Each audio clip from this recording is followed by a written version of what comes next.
पांडव जब वनवास भोग रहे थे, पांचों पांडवों को अज्ञातवास में रहना पड़ा।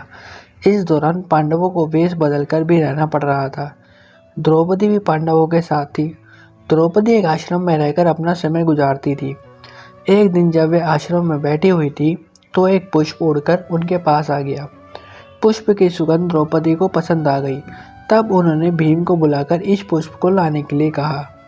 द्रौपदी की इच्छा को पूरा करने के लिए भीम पुष्प खोज में निकल पड़े। पुष्प की सुगंध जिस दिशा से आ रही थी, भीम उसी दिशा की ओर चलने लगे।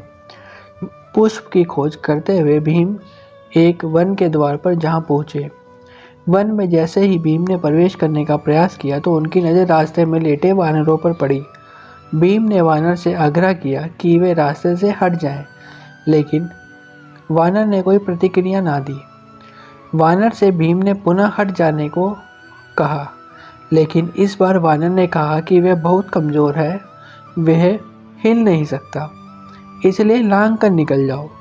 वानर के इस व्यवहार से भीम को क्रोध आ गया और अपनी शक्तियों के बारे में बताने लगे। भीम ने वानर को अपना परिचय दिया कि वह कुंती पुत्र है और पवन उनके पिता हैं।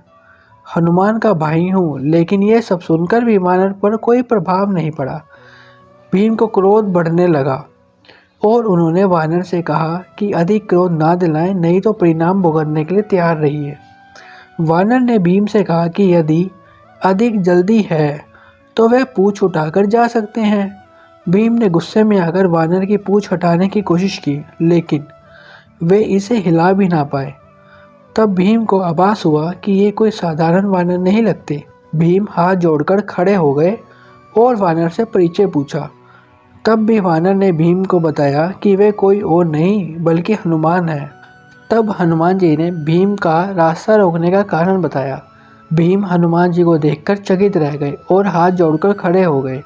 तब हनुमान जी ने भीम को बताया कि आगे विशेष वन है, यह रास्ता देवताओं का है और यह मनुष्य के लिए सुरक्षित नहीं है, इसलिए हमें तुम्हारी रक्षा के लिए स्वयं आना पड़ा।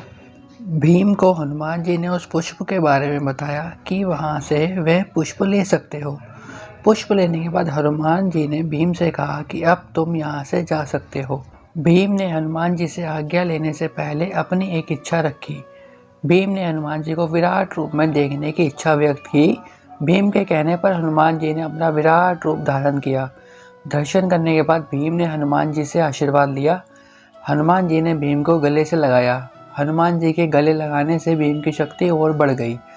हनुमान जी भीम को महाभारत के युद्ध में विजय का आशीर्वाद दिया तथा भीम को जाने की आज्ञा दी।